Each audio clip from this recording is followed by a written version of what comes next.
Welcome back to 101 Sports. I'm now joined by Alx, Rosenbaum, and Ben Naughton. Guys, we're here to talk some college football. Big happenings this weekend. Alabama going down in a big surprise. Now, with Alabama has one loss on the season, can they make a run and still make it to the BCS title game? Rosenbaum. Obviously, they need help from the other three teams in front of them. And historically, if you look at the time during this 6-year run of the SEC winning the BCS National Championship, only once during that run have two non-SEC BCS eligible teams gone undefeated in the same season. And I just see one of these teams possibly failing. They've got a really tough schedule left. Nothing is for certain. Yeah, Rosie, I think Bama can do it, but it comes down to the Pac-12. USC still has to play Notre Dame, and obviously Oregon controls somewhat of their own destiny. But let's not jump the gun. Bama, it's not a lock to win in the SEC title game against Georgia. That's no lock at all. No SEC game is a lock. Four major one-loss teams, and Georgia and Alabama playing for that SEC title game. One of those will probably be fourth in the nation. Florida is still a one-loss team locked out of the SEC title game, and Florida State plays Florida in the last game of the regular season. There's a lot happening here. Nothing is for sure yet, so I wouldn't assume Alabama either. Exactly. Now, guys, clearly Bama losing does impact the polls a lot, but which team benefits the most from this loss? Ben. I mean, I think everyone can agree. Kansas State, they control their own destiny from here on out. I mean, before I would have said there was a more likely chance Oregon and Notre Dame could have stepped in front of them, but now they only need one team to play in the game. So, I mean, obviously Kansas State. It's not a lock, though, that they'll beat Texas. Texas is still a very good team, although they're not the Texas of several years back.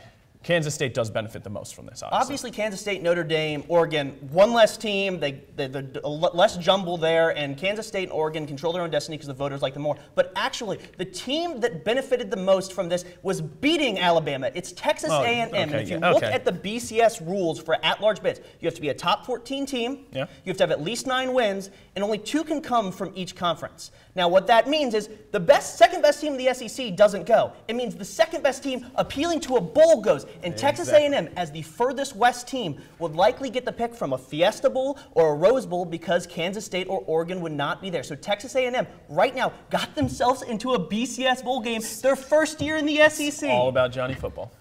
You know what? Johnny Football played huge in this game. Yeah, he did. Fantastic nickname as well. Now, guys, our last topic here, okay?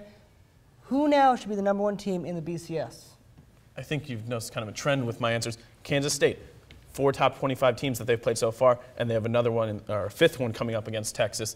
They have the schedule right now, but the key word is who Oregon still has to play. Yeah, I mean, like, here's what you look at. Kansas State, one real marquee win against Oklahoma, the same one that actually Notre Dame has. Both of them beat Oklahoma, oddly enough. But Oregon, 3 ranked teams left. Stanford this week, which is actually a really tough game because a completely different style of football. And a decent defense, too. And then Oregon State in a rivalry game. You can never know what happens. And then, again, in the Pac-12 championship game, likely a USC or UCLA, another ranked team. So after that is done, it's very clear to me that Oregon will jump them because they get so much more pizzazz, and so they get the vote. They're a flashy team, and no one seems to be on Notre Dame's bandwagon after that poor showing against Pitt. I can tell you, I don't blame them. I'm not on Notre Dame's bandwagon whatsoever. I think that team is completely fake. I like Oregon myself. I personally do. There's so much speed, so much flash. I love my flash. Chip Kelly. The uniforms.